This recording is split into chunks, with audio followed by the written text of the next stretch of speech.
Good morning. This is KELOLAND On the Go with all you need to know in news and weather as you start your day.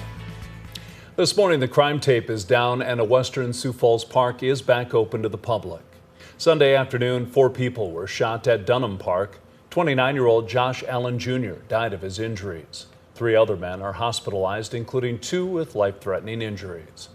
Police say there was a large group of people at the park when the crime happened, so they're asking anyone with information to come forward. At this point, there are no arrests.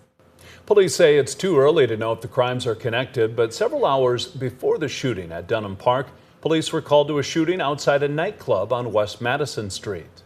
When police arrived at the club, they found 17 bullet casings. They also tried to pull over a stolen SUV. Authorities say it took off going 112 miles per hour in a 30-mile-per-hour zone. They ended up going through a little bit of a neighborhood, kind of around the event center, and then west on Russell, and that Durango ended up crashing near Russell and I-29. Police made 3 arrests, but a 4th person got away. At this point, the men are not charged in connection with the shooting, but a prosecutor said more charges are likely in the future. The alleged driver, Marcus Lynch, has a lengthy criminal history in Minnesota and is being held on a $15,000 cash-only bond. This morning, there are still no arrests in connection with a baby boy whose body was found at a Sioux Falls recycling business. But the infant now has a name. He's being called Gabriel James Doe, and people in the community are coming together to mourn baby Gabriel's death and honor his short life.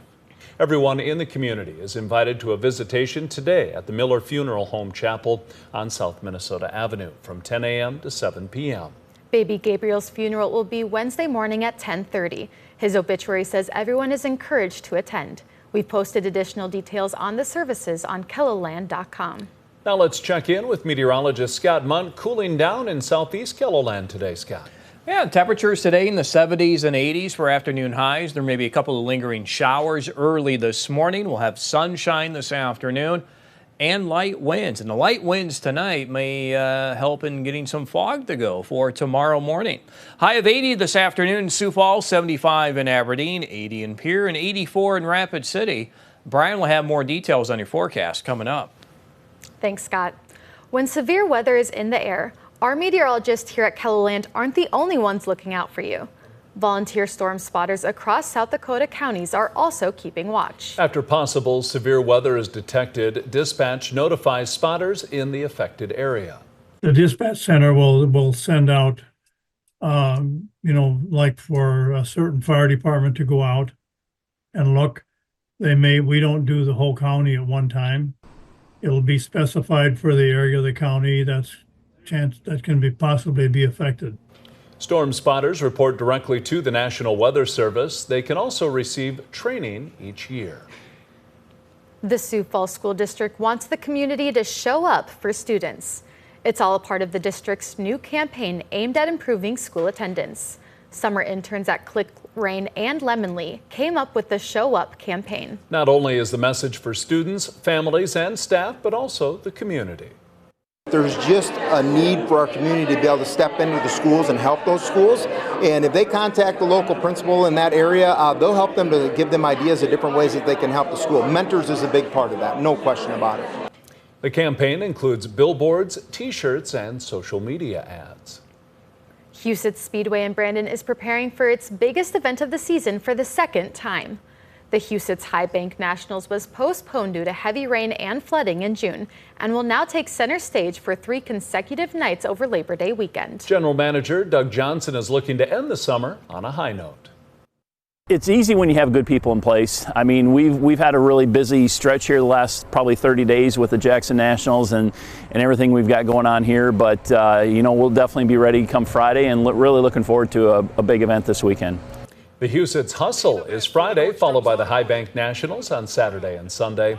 Hot laps start at 6:30 each night, followed by racing at 7:30.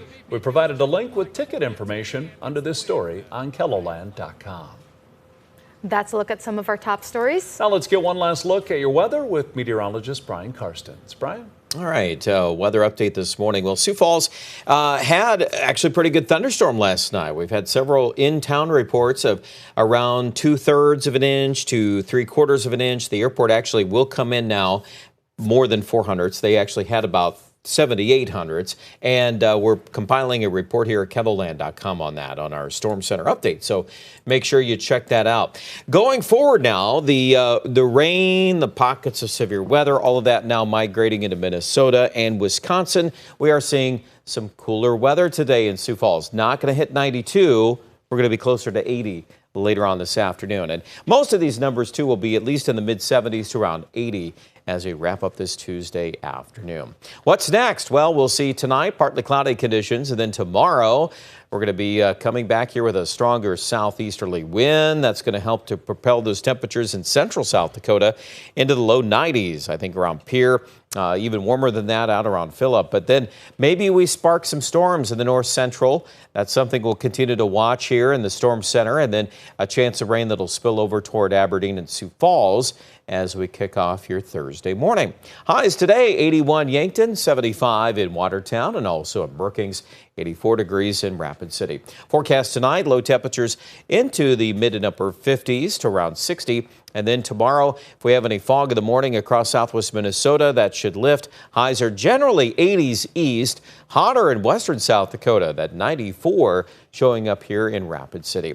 Here's a look at your 7-day forecast. We have that chance of shower and thunderstorm activity again in Sioux Falls on Thursday, and especially in the morning at 40%. After that, it looks like a dry start to the Labor Day weekend. We're looking at temperatures likely here into the 70s on Friday, lower 80s on Saturday.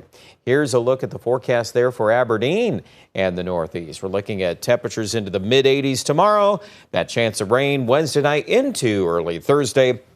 And that's it for a while. Doesn't look like any organized systems, at least for now, in the extended forecast. Pierre, if we do catch some rain in Pierre, it'll probably be Wednesday night. It doesn't look like it'll last long enough to keep that in the Thursday forecast. It'll be a little cooler, highs in low to mid-80s through the rest of the work week. And for Pierre in central South Dakota, not a lot of rain. It looks like after those storms last night, we are in now to a drier spell. 94 tomorrow and low 80s on Thursday. Check out more details. They're posted online at KELOLAND.com.